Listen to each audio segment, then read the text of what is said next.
Hope everyone is doing well. See some people are posting, so it's good to see that you're here.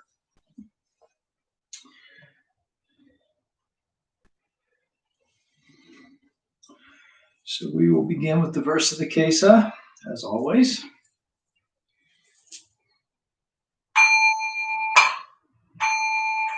Vast is the robe of liberation, a formless field of benefaction. I wear the Tathagata's teaching, freeing all creations. Vast is the robe of liberation, a formless field of benefaction. I wear the Tathagata's teaching, freeing all creations. Vast is the robe of liberation, a formless field of benefaction. I wear the Tathagata's teaching, freeing all creations.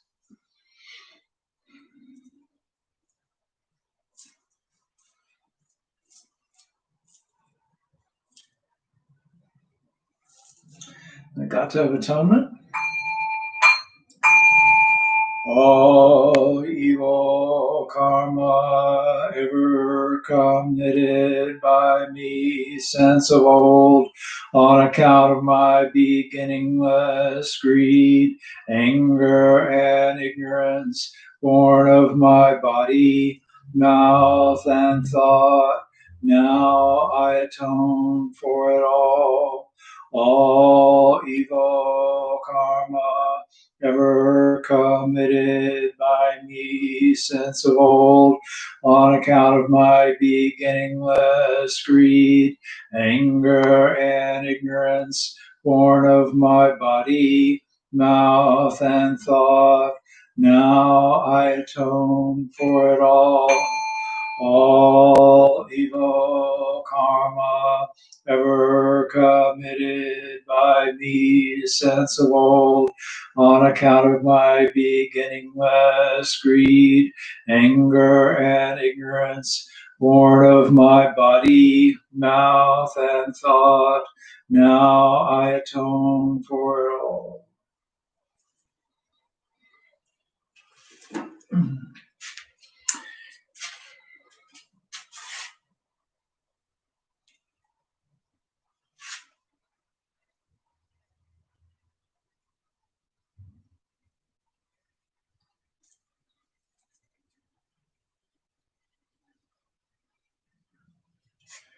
Three bows.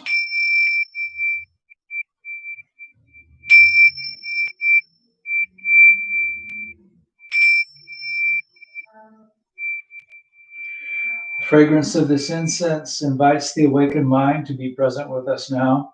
The fragrance of this incense fills our room, protects and guards our minds from wrong thinking. The fragrance of this incense unites us with precepts, and incense we offer it for all beings.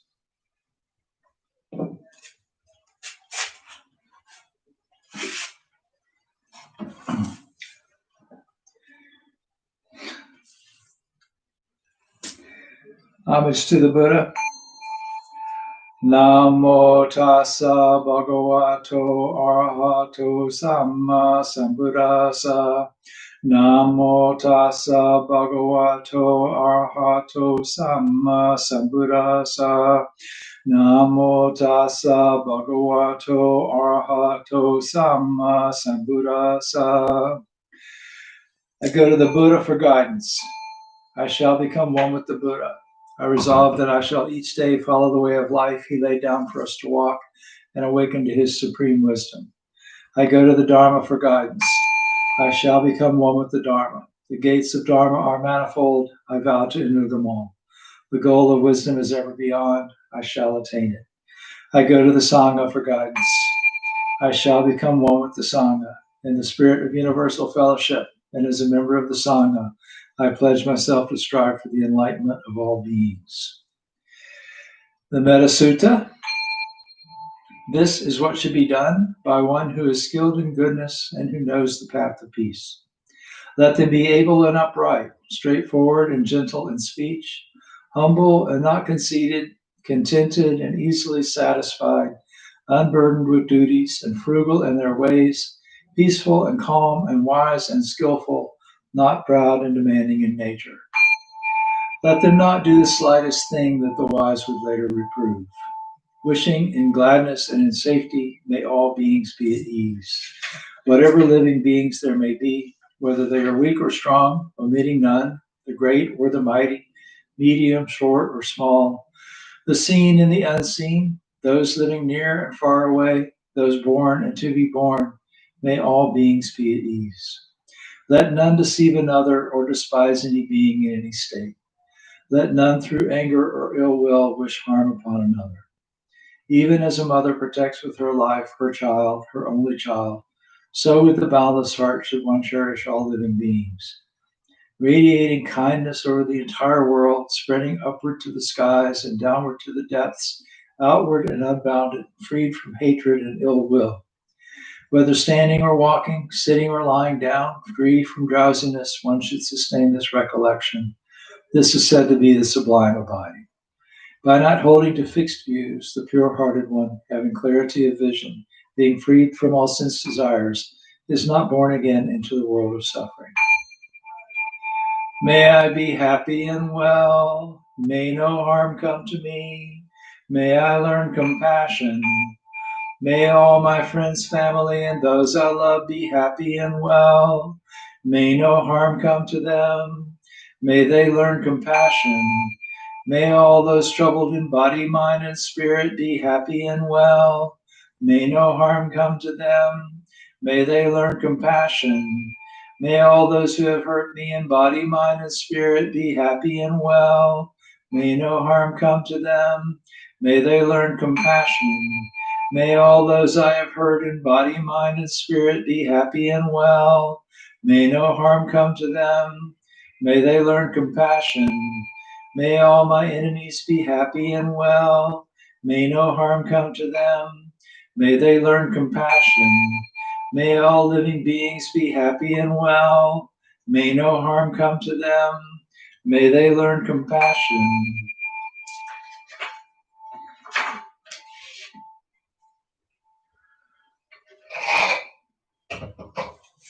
So we'll meditate. So we're going to meditate on something that I don't do very often. Mudita. It means happiness in the good fortune of others. Sort of the opposite of jealousy and resentment. So, there are people who are doing the Loving Heart, Peaceful Mind program with me on Mondays, and that's kind of what we've gotten up to. So, guide you through that tonight.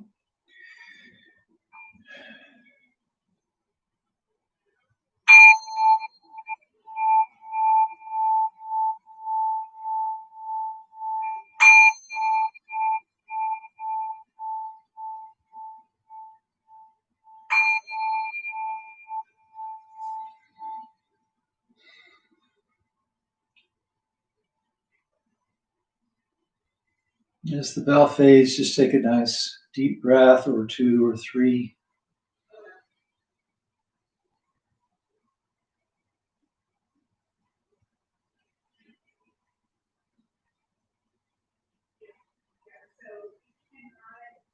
And then let the breath just settle into a comfortable rhythm. And bringing your attention to the center of your chest, to your heart.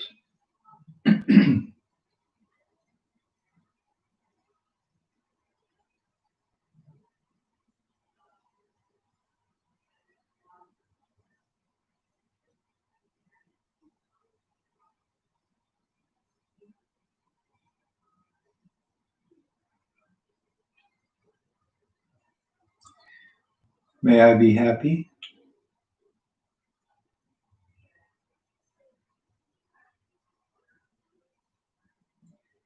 May I be free from animosity.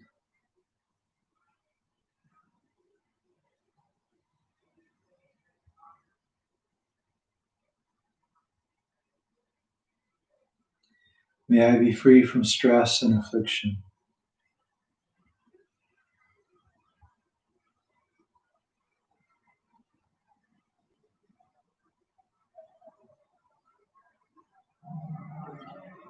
May I look after myself with ease.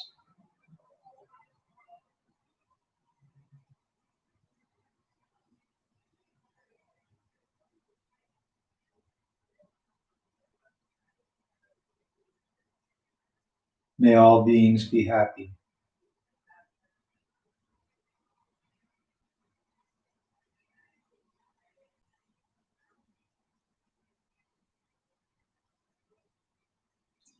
Free from animosity, free from stress, free from affliction.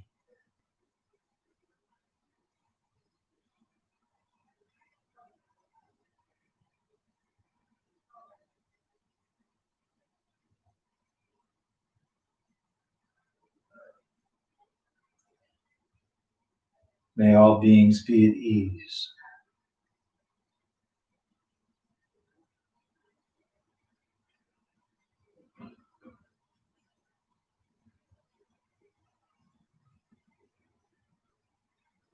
May I be free from suffering.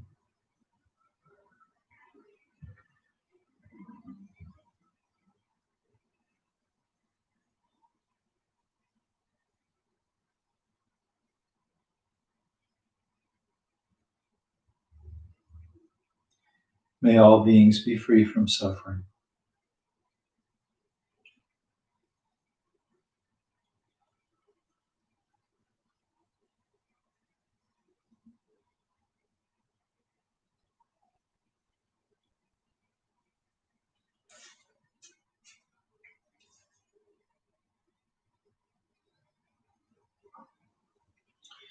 Now call to mind a friend, someone you like, you feel good around them. Maybe they've helped you in some way, been supportive, or just friendly to you.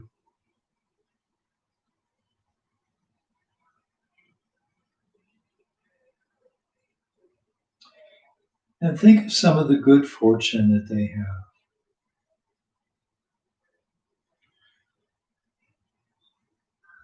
So maybe something good has happened to them recently, got a promotion or check they weren't expecting, something like that. Or maybe nothing like that, but maybe they have a roof over their head, enough food to eat. Maybe their health is good. They have a good friend like you. Whatever seems to be a good fortune for them.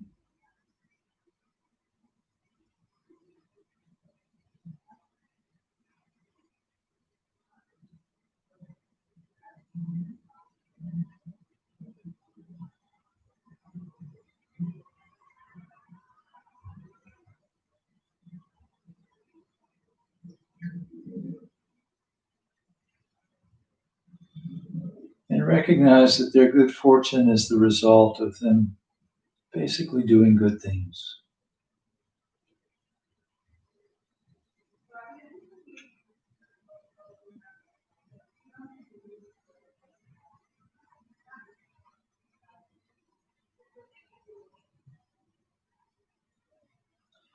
And so wish them that they'll be able to keep and enjoy and appreciate their good fortune.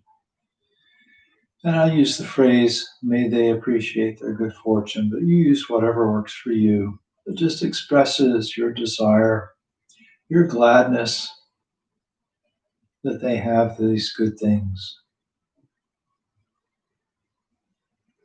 May they appreciate their good fortune.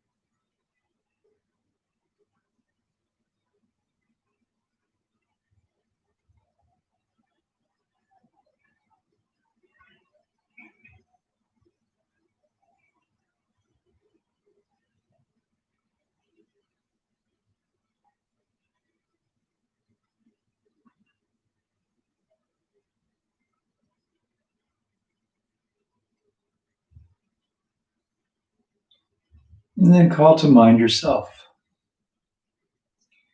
and your own good fortune. Maybe you're going through a stressful time, but even in the context of a rough time, we're supported in a lot of ways. So just think about some of those ways. I've used the maxim, examine life outside the boundaries of your suffering. So what good things are going on?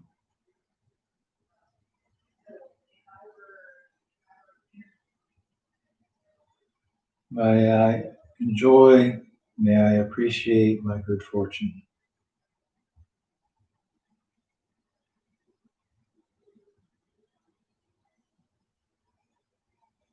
And acknowledging that I deserve good fortune because I've done good things.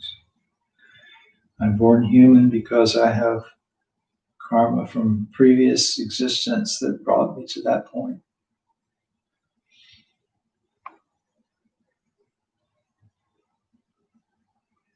Lots of things that I could look at that contribute to me being here and now. But the important thing is to recognize the good fortune and be glad for it. May I appreciate my good fortune.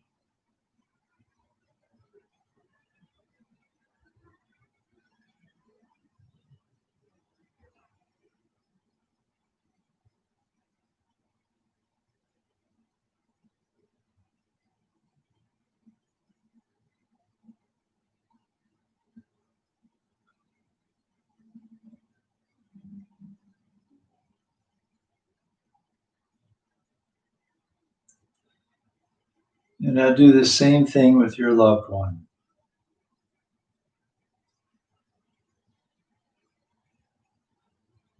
Be happy for their good fortune.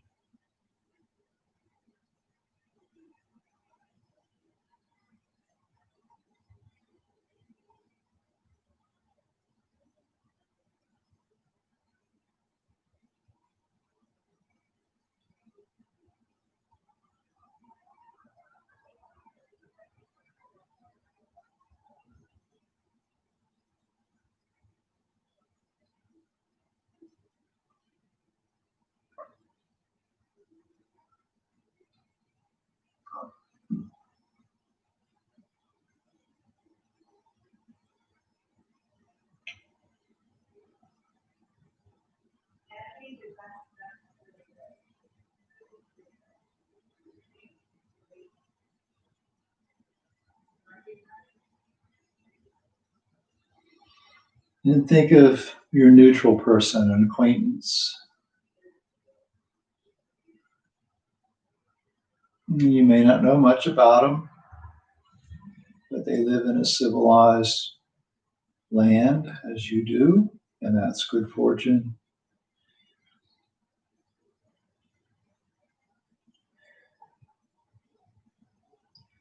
If they live where you are, they probably have reasonably clean water to drink and clean air to breathe and food and all those things.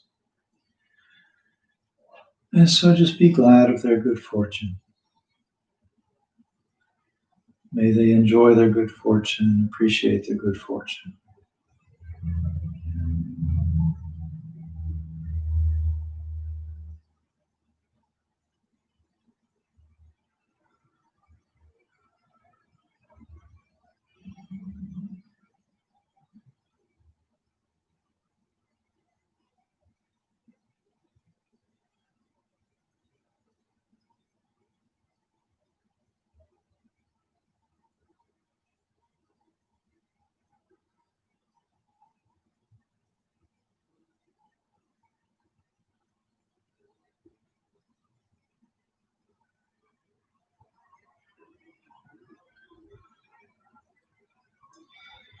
And call to mind your adversary.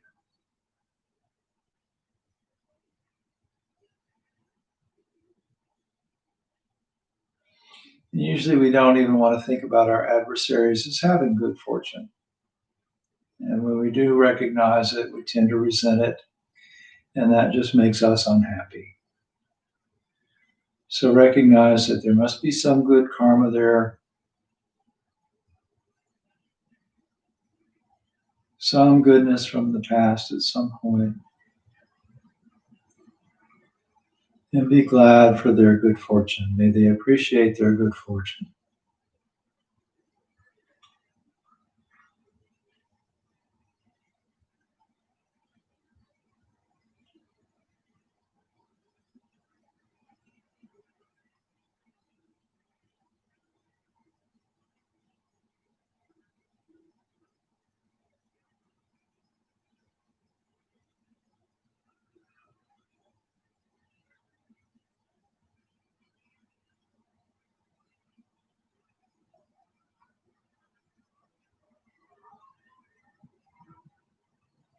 May all beings enjoy their good fortune.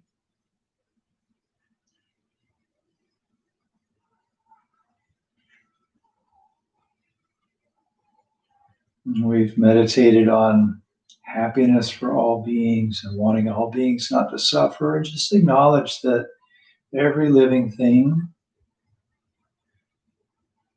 on whatever terms it would define it, is supported by this universe. May all beings enjoy their good fortune.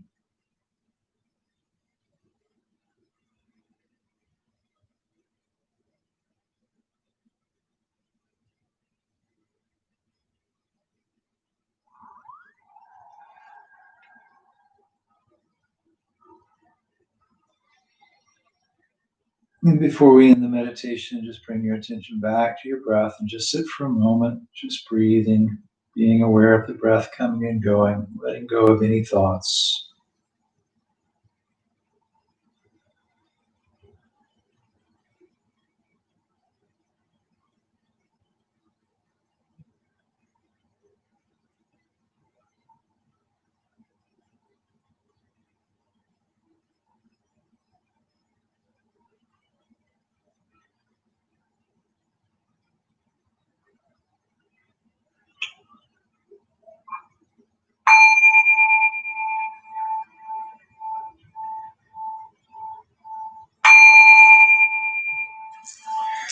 Buddha nature pervades the whole universe, existing right here now, and offering candles and incense, hearing the Dharma and training the mind. Great merit is attained.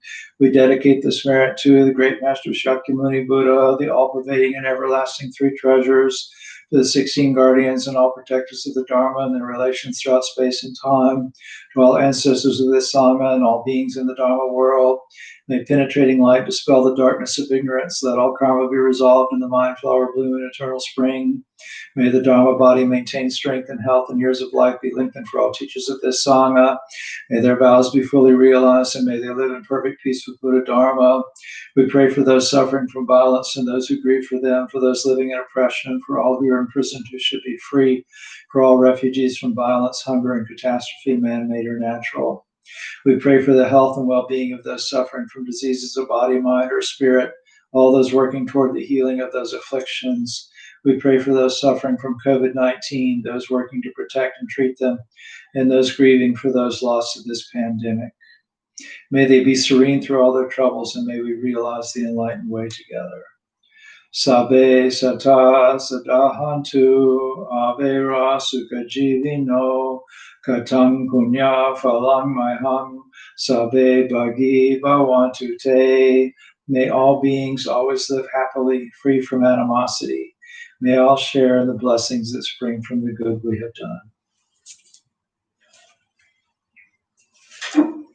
All right, let me move up here with y'all.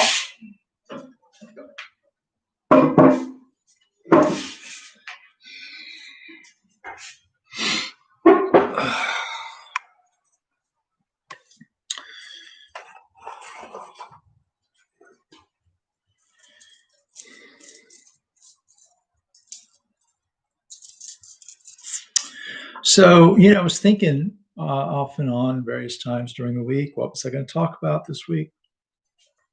And I had a few things that I kind of pulled aside to discuss. And then I got this email. And the email says, Sensei Morris, What is your definition of karma?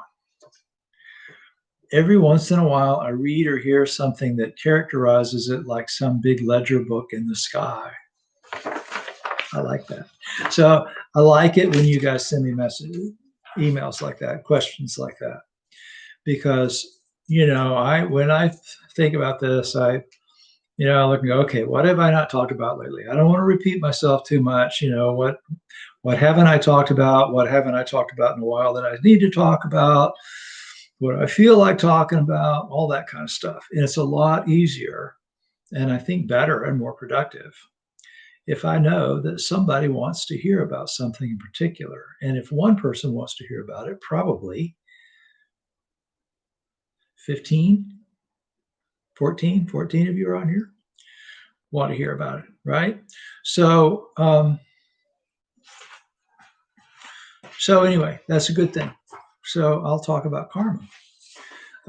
And pointing out as I was going through the service, it occurred to me how many times we use the word karma in the course of this little short service that we do. So in short, the word karma means action. So karma, Karma, is a Sanskrit word, means action. The Pali form of the word is kama, Kamma. Same word, different dialect. And it basically means action, and specifically willful action.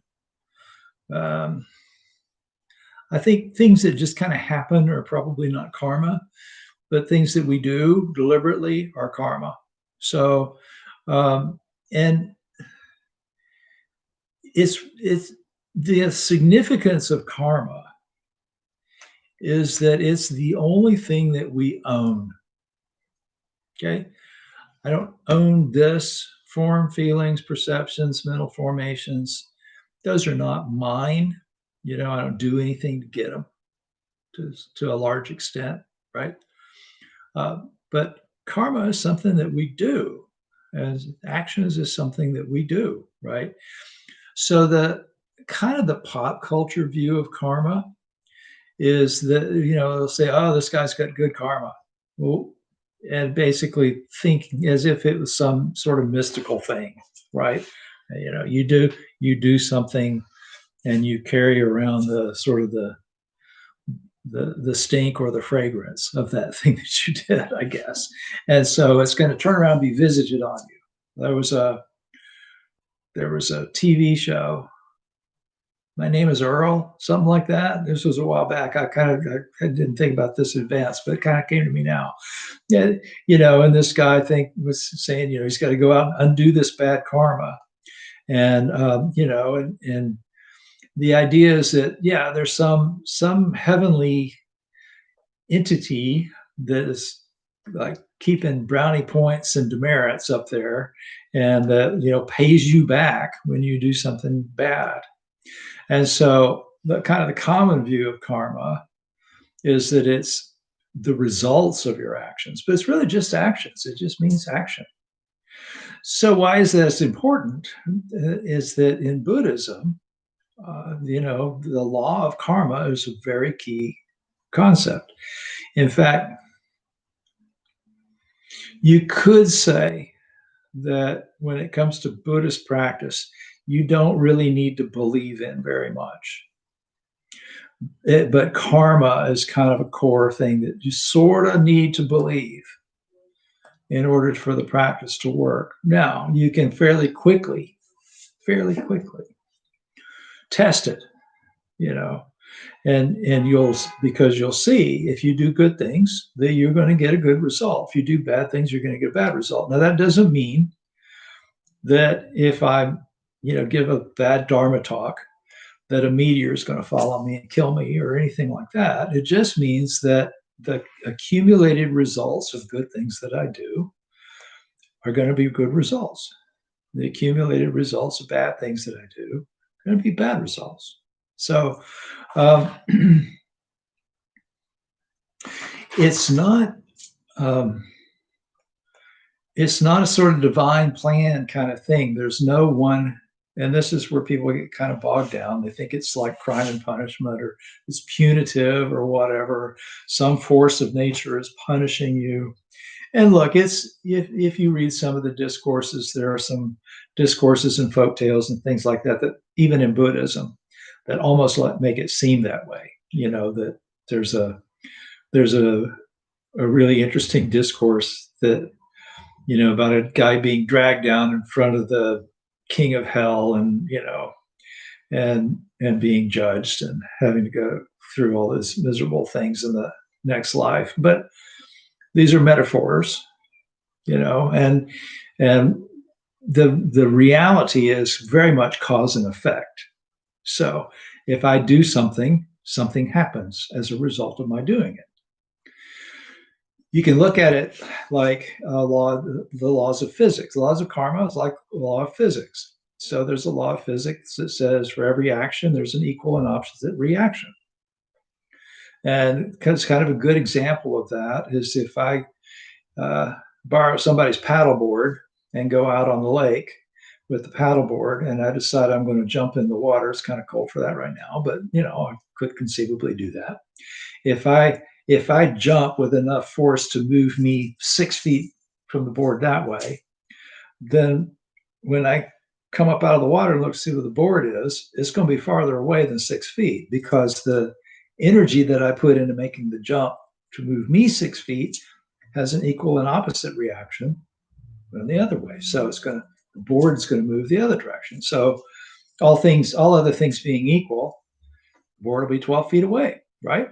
So there's no angel up there going, that guy just jumped off that paddleboard, I got to move the paddleboard, right? It's just cause and effect. Object in motion remains in motion, not because some heavenly being says, this ball is rolling, let's keep it going. It's just the way things are. And it's the same thing with karma. If you do a good thing, you get a good result. If you do a bad thing, you get a bad result. So, how do we work with this idea? Because again, to sit here and hear it and go, oh yes, that makes sense, well, I guess I'm going to believe that, is kind of pointless, really. So what's the purpose of this is to figure out, all right, well, what are good things, and what kind of good results will I get from doing good things? So first of all, we don't know for sure what the effects of karma are. I can't say. So that's a good question, Janet. I'll get there in just a second. The question is, what about thought? Is clinging to a thought karma? So yeah, that's a good question, and I'll talk about that in a minute. If I forget, remind me. So the important thing is that I want to get a lot of good results, right? So this doesn't mean, look, if I go to the gym and I exercise, I'll probably lose weight and get stronger and all those kinds of things. And I'll have health benefits of that. If I want to go to school, if I study hard, I'll probably get a better grade on the test. But we don't really know for sure what the effects of karma are going to be. It might be based on my age and physical condition that, if I go to the gym, I'm not going to get the kind of results that a younger, person with a different genetic makeup would get, because they kind of come to the moment with bringing a little different baggage to it. And it's kind of the same thing with our karma. So we're carrying into this moment the results from previous actions. If you look at it in the classical sense, that means that I'm born a human being in this body as a result of previous karma before I came into being. So this is where it gets a little tricky for a lot of more humanistic Buddhists is, how do I prove that? Well, you don't, and don't worry about it. The important thing is what we do now is going to affect tomorrow. It's going to affect our future. And where we are now is the result of things that have gone before. So not just, again, there's no I anyway. So there's no I that did something before I was born on February 5th, 1956, right? But there were things that happened, that were deliberate, willful things that happened in order for me to be in. Okay, good question, Jeff. In order for me to be here now. So let's, before I get into this, the big metaphysical question about how karma works if there's no self, let me look at some things that are slightly more practical. All right, sort of more how do you do it stuff. So this little book here, when you ordain and become a Thai monk, you get this little orange book. It's a cheat book, right? So if somebody says, "Oh, come in, I'll give you a meal. Will you give me a Dharma talk?" You can go, "Yeah, sure." You know, and there's things like the 7 factors leading to enlightenment. You know, so I've got them listed here. I can talk about that and give a talk about the 7 factors of enlightenment, so on. So anyway, this is actually good stuff because it breaks down a lot of these principles. You can't have it unless you ordain. But I ordained, so I have one. So there are, again, the Buddha's exhortations with regard to karma are 3. Give up what is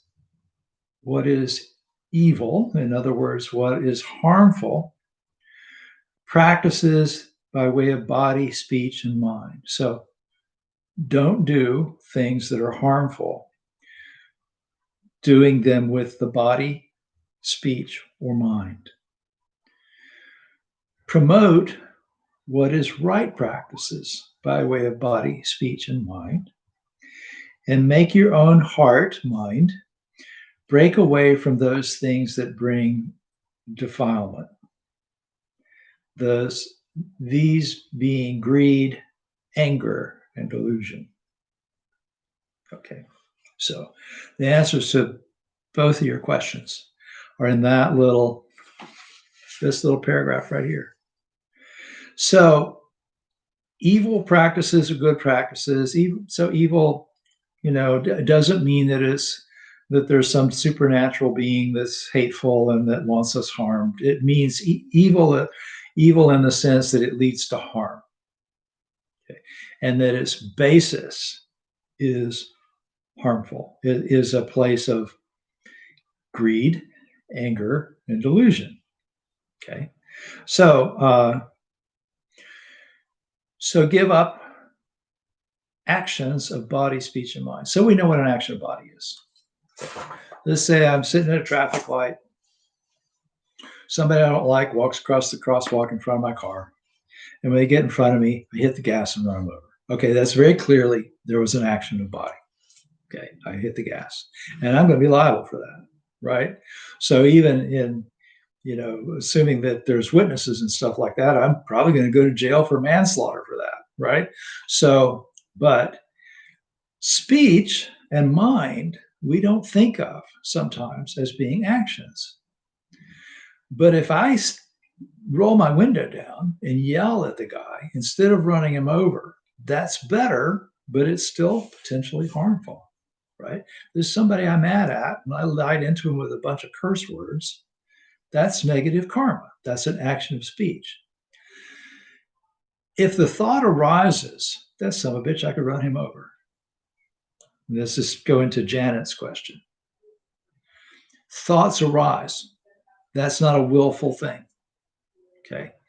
If I sit there and fantasize about running him over because it makes me feel good to sit there and picture that, that's willful. That's negative karma. So what's the difference and why does it matter? So all kinds of things come up in our minds. Again, there's no self, as Jeff points out. There's nothing that's mine. There's no, form is not mine, feeling is not mine.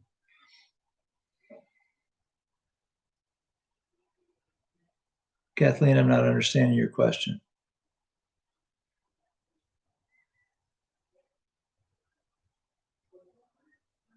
I'm sorry, I'm not catching what your question is. Something about the end of life. Anyway, form is not self, feeling is not self, mental formations are not self, consciousness is not self, right? So, is that L5? I don't remember. Anyway, uh, but actions are mine. I do them. So a thought arises. My response to that is a willful thing. If the thought arises, I could run that guy over. And I think, oh my gosh, I don't want to think that. And I let that go. That's actually good karma. Okay. So the three proper ways of behavior, proper behavior by way of mind would include um, thoughts which do not involve harming others, and proper understanding, which is in accordance with Dharma. Again, I'm right by the book here, right? So, so if I have that thought and I go, let me let go of that. I don't want to be that person. I don't want to think that stuff. That actually is good karma. Okay. I'm letting go of something harmful. And then if I want to go even farther, if I just sit there and think, may he be happy and well, even if I only kind of sort of mean it, or really don't mean it at all, but I want to mean it, I'm developing that state of mind. That's good karma. So again, it's a good action. Now, there's no mystical, magical process by which I'm going to get rewarded for that. The reward is going to come. Oh, how is karma not tallied at the end of life? Okay, I'll talk about that in a minute. Um, so I'll talk about it right now. So the reward of that is that I have a mind that is free from, or freer from, the stains left on consciousness by greed, anger, and delusion. So if I run over the guy, I have just practiced doing bad things with body, and I'm going to experience a result from that. I might experience a result from by being locked up in jail, but I definitely will experience a result on my mind. If I yell a bunch of curse words at him, I'm going to experience a negative result of that. There's going to be a stain on my consciousness, on my awareness from doing that. If I sit there and fantasize about doing terrible things to him, my consciousness is going to be stained by that. We develop these sort of habitual ways of thinking and these patterns in our mind that tend to cling and replicate themselves. They're almost like, let me think about this. They're sort of like mental viruses. You know, they tend to create more of themselves. So, in the classical sense of, you know, if you look at the 12 factors of dependent origination, which is where it kind of explains how rebirth happens, if consciousness is has as a condition these stains, these sankharas, these mental processes that are based on greed, hatred, and delusion, then they're going to cling in a certain way. And that clinging is going to determine what form happens. So again, we're looking at it, want to look at it in a kind of classical way of here's how rebirth happens. I'll talk about it that way, and I'll also talk about it in a humanistic way for those of you who don't really want to think about rebirth. So if I die with a bunch of these clingy things, sticky things, as a result, as a residue in my mind, then that's going to tend to want to cling to something, and that's going to create a form. So, for example, if I've lived a life as an addict and I've just indulged in that, let myself go that way. Again, you know, a craving is not, you know, that just arises. I get them, still get them once in a while. Cravings for cigarettes, cravings for booze, right? Cravings arise. Okay, I don't want to do that. Let that go. And the more I let that go, the freer I am of that. Okay. If I start giving into that, I'm going to get more and more cravings. And so in this life, I'm going to end up, probably alcohol dependent and, with emphysema. That would be the this life result of it. But if you think in terms of rebirth, not reincarnation. Reincarnation is a little different. I'll talk about that. Rebirth, then the clinging that is still there when this form dissolves, falls apart, the dissolution of this process that I identify as me stops, then that clinging hasn't gone away. And so it's going to take another form, and maybe it'll take a form as a hungry ghost, because I've indulged in this clinging based on that sort of thing. And so it's going to turn into something that can never be satisfied in the afterlife either. That's right. So if I, so what is reborn is really the residue of the clinging. So the idea, in like before the Buddha's time and still to this day in what we commonly call Hinduism, is that there's a soul. The soul is the seat of the self, and it moves from one form to another, from one body to another, reincarnates. The Buddha said, I don't find this soul thing. I don't find this seat of the self. I don't find anything that I can say is inherently me. And so then, does that mean there's no reincarnation? No, because this life becomes a cause for something else. So the difference is, well, it's behind me so you can't see it. There's a candle flame back there, right? So if I wanted to, as that flame is dying, I could light another candle off of it. It's not the same flame jumping from one candle to another. It's one flame is the cause for the next flame. So this life is the cause for another life. That's kind of a good way of looking at it. It's a metaphor. It's not exactly the reality, but the clinging continues. Now, if we want to look at that from a humanistic, yes, everything that comes into being eventually passes away.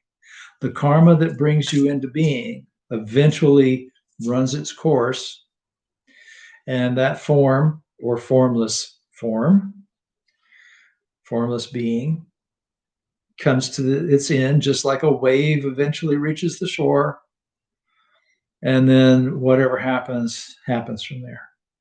So hopefully, that hungry ghost has had a lot of relatives praying for it, and feeding it, and stuff like that, dedicated, promising, sharing merit with it, and so maybe it can be reborn as something that's not so. It doesn't have such a dreadful existence. That's why we feed hungry ghosts, and that's why we dedicate merit, stuff like that. So, merit is the accumulated results of good actions, good karma, good actions. And so when people sort of, casually say, "Oh, this person has good karma," that's really what they mean. They really mean that they've accumulated the positive results of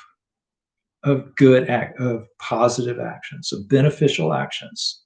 They're not good because God says they're good, or because Sensei Morris says they're good, or whatever. They're good because they lead away from harm and toward peace and well-being. So, yeah, so potentially, if you are reborn an animal because so let's say that you want to at least be reborn a human being. How would you do that? You would at least keep the 5 precepts.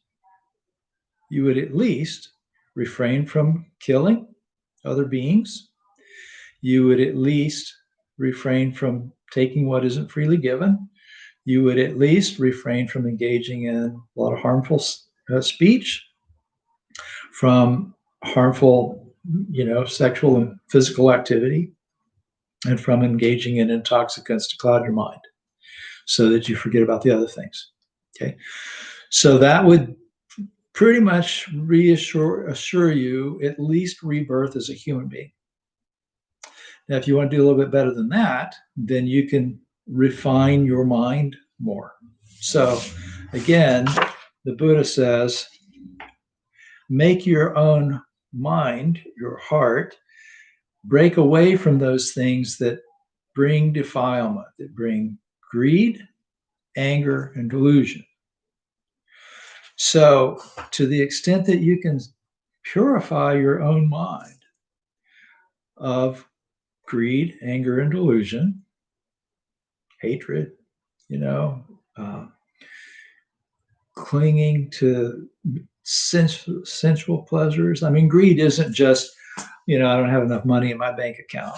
Greed is wanting to amass material things, and including sensual pleasures, and seeing those as a source of happiness. Hatred includes, just thinking other people should be the way I want them to be, and if they're not, they're just terrible people and all that kind of crap, right? And delusion is looking in the wrong place for happiness. And look, we all do these things, at least a little bit, but the more we can let go of that stuff, the more we can go, this thing that's going on in my mind right now, this is based on greed. This is based on clinging to this idea that if I have more of something, then I'm going to be happier. The reality is, I'm happy because I'm happy. I mean, the reality is, once you've got enough to cover to live reasonably, without having to worry too much about not having a roof over your head, not having food to eat, more doesn't really do you that much good. The most miserable person in the world I can imagine right now is one of the richest, or at least says he is. Right? They're one of the most powerful. And yet, I wouldn't want to spend a second in his mind. Right? So seeing these things as things to let go of is good karma. When they arise, go, don't want to go there. Let me let go of that. And that frees the mind from those processes. And so then, okay, so great. Maybe I've moved enough, I've accumulated enough results of good karma by refraining from causing harm.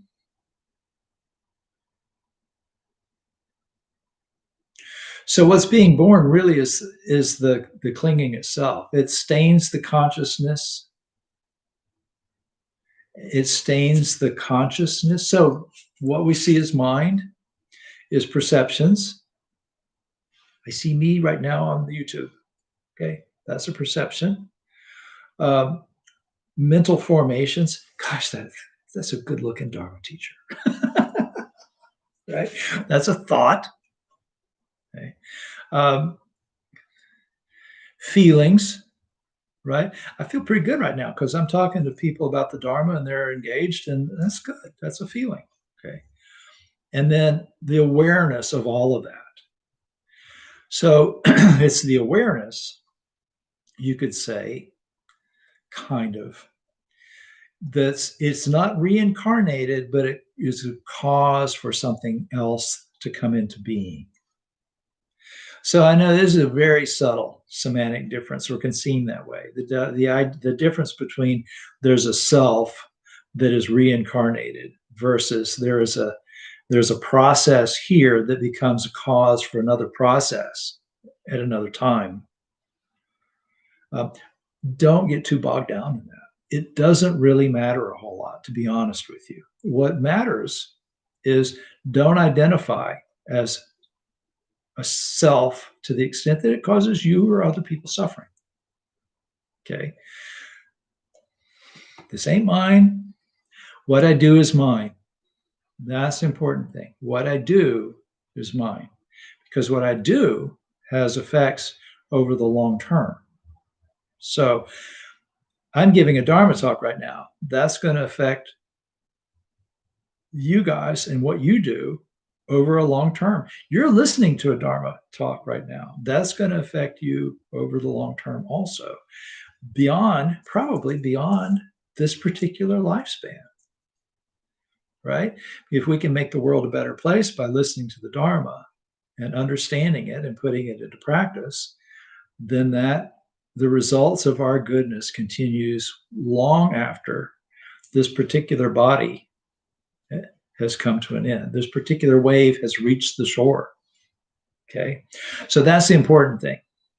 Don't get too caught up in whether to believe in this stuff or, this subtle aspects over rebirth versus reincarnation and all that. It really doesn't matter a whole lot. What matters is what you do.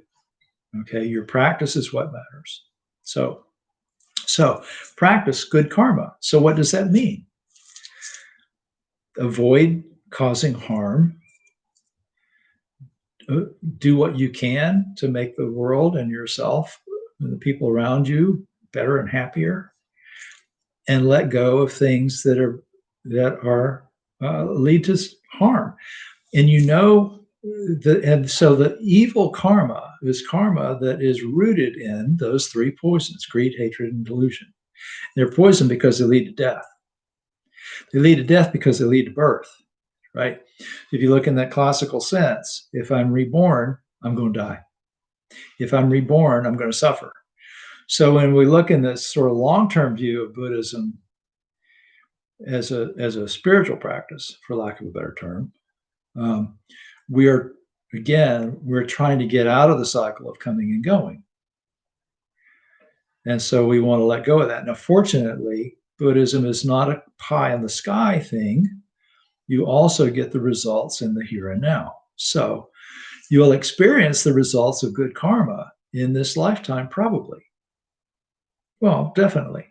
Just listening to this, you're going to probably feel better when you go to bed tonight. So if there's no me, how can action be mine? Well, again, so we own, so to say action is mine is probably the language is imprecise. We experience the results of what we do. Now, who is we? So there's a conventional we and there's an absolute we, right? I look in the mirror, I know what I'm looking at. You look at YouTube right now, I know who's talking, right? But in an absolute sense now, I don't want to take some snapshot of this thing that's really a process of ever-changing, constantly changing form and mind over which I have relatively little say, and think that it's something permanent and tangible that I have some ownership of. So the Buddha didn't say there's no self. There's no self as such. There's no self that I can say, this is mine, let it be thus, and it will be thus. So if this was mine, I could say, I think I'd like to be 10 feet tall. Okay, if it was mine, I could do that. But it's not mine. I inhabit it, but it's constantly changing. I can't say, I'd like for my knees to be perfect. I'd like to not sprain a knee when I take a step in a stupid direction. And yet, here I am walking with a cane, right? Because this is an ever-changing process that is going to grow old. And it's going to decay. It's going to get sick. It's going to eventually die. If it was mine, I wouldn't let any of that stuff happen. So it's not mine in that sense. I can't decide I only want to smell pleasant things. I don't want to smell stinky things. I only want to taste things that I like. I don't want to taste things that I don't like. I don't want to see unpleasant sights. I only want to see pleasant sights. I'm going to see what comes in through the sense doors because, again, perception is not mine. Feelings. Boy, I'd like to feel good all the time. But that's not the way it works. Feelings arise sometimes without me doing anything at all. There's people out there who are depressed for no reason. It's not like they did anything to get depressed. There's not anything to get anxious. Nobody goes, I think I'll really screw myself up and make myself anxious. Nobody ever does that. And yet anxiety arises, right? So what do we do? Or what can we do about that? Well, we can decide how we're going to respond to it. To a large extent, we can decide how we respond to it. And that we have ownership of to the extent that we pretty much get to decide what we do. And we don't know for sure how that's going to play out. I can't say, I'm good. I know I'm going to be reborn in one of the two set of heavens. That's one of the really good heavens because I've done all of these things. I don't know that. Right. But I do know that if I refrain from causing harm, if I do, make it a point to be kind to people, if I meditate every day, stuff like that, if I think about the Dharma and penetrate it and really try to understand it, I'm going to be a happier person. I know this because I've done it. Right. So so when we say we own our karma, I can't say, God, honey, I really screwed up. Would you mind suffering for me? I mean, I could say that, but it's not going to work. Okay. So, because no one else can suffer for you. And it's kind of a waste of time for you to judge someone else's karma. And every once in a while, people will come to me and they're really caught up in that idea. This guy over here, he did this thing that was really inconvenient or problematic for me. Don't you think he's got bad karma? Who cares? You want to feel better? Do something good. Don't worry about their karma. Do good things. Avoid doing bad things. Train your mind. You'll feel better. If you're dwelling on someone else's actions, well, that's negative karma. That's doing something that's based in hatred or anger. It's based in one of the poisons. So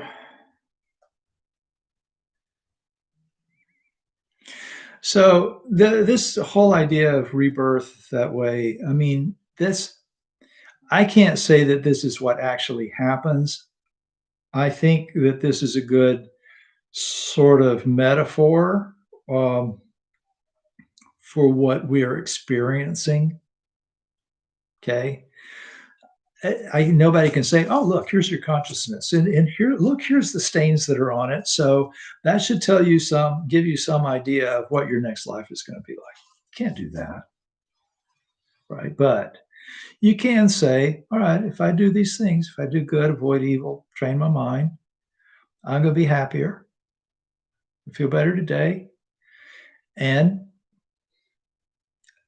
if there's a life after this, if there's a result beyond this life of that, I'm going to have a better one.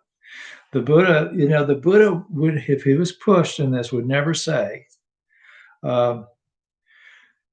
this is what happens. He explained the process of rebirth to people who wanted to know how rebirth happened, who basically were taking it as a given. He said this idea of reincarnation doesn't hold up. He said the idea that what we do in this life has no effect beyond this life doesn't hold up. So this is probably a pretty good explanation of what actually does happen, at least to the extent that we can use it as a tool for guiding our own practice. And this is important. These are not things to be believed in, they're things to be put to work. They're tools. So the idea of karma and rebirth and all of that should be a guide for what you do, not something to cling to as a truth or a reality or whatever. There are guidelines for how to live, and how to practice your spiritual practice. Does that help? Hope that helps. And these are complicated, I know. And again, if you get bogged down on it, just look at the humanistic side. If I do good, avoid evil, train my mind, I have a better life. The Buddha gave a talk to the Kalamas, who wanted to know because they had heard different teachers say, everything is preordained. There's nothing you can do that's going to change anything. Or doesn't matter what you do because when this life ends, it's all over. So eat, drink, be merry, because tomorrow that's it. Or, you got going to be reincarnated and, so on. And the Buddha said, look, he told him to develop the Brahma Vihara. So cultivate loving kindness, compassion, mudita, the thing we meditated on tonight, equanimity. And then if there is a life of some form beyond this one, then yours is going to be a good one. If not, well, this life right here is going to be better. So stick with that. All right, so it's after 8:00. I've talked a long time, but this was good. I really appreciate you guys asking the questions. It makes it a lot, I don't know, I think it's a lot more useful when I'm trying to talk to the things that you're thinking about. And I know that this is a difficult one, and we can talk about it once a week till the end of time. And, it's still not going to be totally clear, but don't worry about it. Sit with it, practice with it, put it to use, and you'll experience it. Okay. Hope that helps. Good. All right. Thank you all very much. Have a great night. And if you're there, I'll see you tomorrow. By the way, doing a refuge ceremony tomorrow. So for after we get through with the Dhammapada stuff. So talk to you about that at that time. All right. Have a good night.